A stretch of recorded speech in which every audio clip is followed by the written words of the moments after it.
Hello friends, welcome again to the study point. મિત્રો, હવે આપણે આ ટાઈપનું પ્રેઝન્ટેશન બનાવવું હોય તો આ રીતનું પ્રેઝન્ટેશન આપણે પાવર પોઈન્ટમાં કઈ રીતે બનાવીએ, કઈ રીતે બનાવી શકીએ એ આપણે શીખવાનું છે. તો ચલો ફટાફટ શરૂઆત કરીએ. સૌથી પહેલા હું અહીંયા ફાઇલમાંથી ન્યૂ લઈ લઉં છું. બરાબર, બ્લેન્ક પ્રેઝન્ટેશન. લેઆઉટ છે એ બ્લેન્ક લઈ લઈએ. ઇન્સર્ટમાં સ્ટેપમાં આપણે આ શેપ લઈ લઈએ. બરાબર, રાઉન્ડેડ રેક્ટેંગલ એને આપણે ડ્રો કરી લઈએ અને એની કોર્નર છે આપણે થોડી રાઉન્ડ ઓછી કરીએ. સ્ટેપ આઉટલાઇન છે એનો આઉટલાઇન આપી દઈએ અને આને સેજ એવો આપણે ઓકે. હવે આપણે આવા બે શેપ કોપી કરી લઈએ.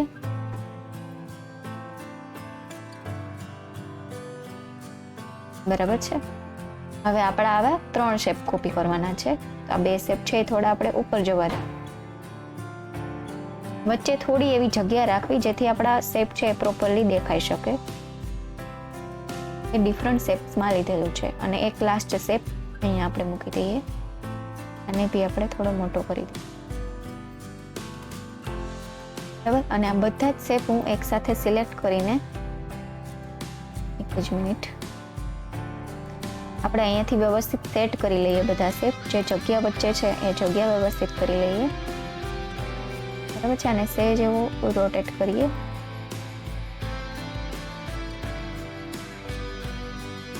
અને બધા શેપ છે હું થોડા એવા હટાવી દઉં છું અહીંયાથી.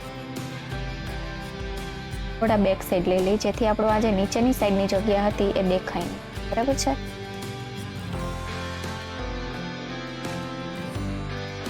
હવે આ બધા જ શેપ સિલેક્ટ કરીને એને ગ્રુપ કરી લઈએ.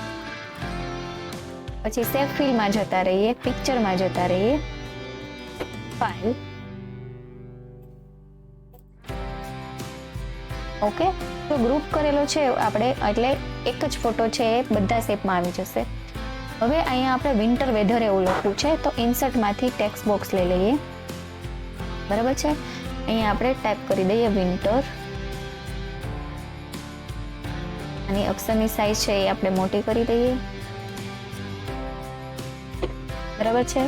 અને અક્ષરને અહીંયા ટેક્સ્ટ શેડો આપી દઈએ અને અક્ષર છે એ કોઈ બી આપણે અલગ બીજા ફોન્ટ લઈ લઈએ. બરાબર છે. હવે આનો કલર આપણે ચેન્જ કરવો હોય તો અહીંયાથી આપણે આઈ ડ્રોપર લઈ લઈએ અને કોઈ બી થોડો એવો લાઇટ કલર લઈ લઈએ. બરાબર, વિન્ટર. હવે આને હું કંટ્રોલથી કોપી કરું છું અને આ બંને જે લખેલું છે ટેક્સ્ટ એને હું થોડું એવું સાઈડમાં લઈ લઉં. બરાબર, અને અહીંયા લખી નાખ વેધર. એનો બી કલર આપણે છે એ થોડો ચેન્જ કરી દઈએ. બંનેનો કલર અલગ અલગ. એનો કલર છે આપણે થોડો એવો ડાર્ક રાખી દઈએ. બરાબર છે. હવે અહીંયા આપણે સ્ટીકર જોઈએ. આપણે ઇન્સર્ટમાંથી આઇકોન્સ. બરાબર, આઇકોન્સમાં અહીંયા હું લખી દઈશ વિન્ટર.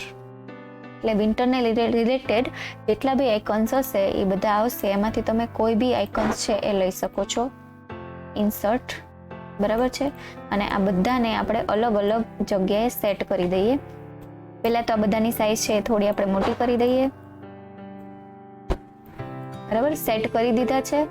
હવે આ બધાનો કલર મારે ચેન્જ કરવો છે તો હું કંટ્રોલ સાથે બધા જ સિલેક્ટ કરું છું. ગ્રાફિક ફોર્મેટમાં ગ્રાફિક ફિલ અહીંયાથી આઈ ડ્રોપરથી બી લઈ શકો અને અહીંયા તમારા કલર ઓલરેડી સિલેક્ટ છે તો ત્યાંથી લઈ શકો. બરાબર, આટલું થઈ ગયું છે. હવે આ સ્લાઇડની આપણે ડુપ્લિકેટ સ્લાઇડ લઈ લઈએ અને પહેલી સ્લાઇડમાં આને ઝૂમ આઉટ કરી દઈએ. બરાબર છે. ઝૂમ આઉટ કરીને આ બધી જ વસ્તુ આપણે બહાર મૂકી દઈએ. વિન્ટર. તમારે જે રીતની તમારે ઇફેક્ટ મૂકવી હોય એ રીતે તમે આને સેટ કરી શકો છો. ઓકે,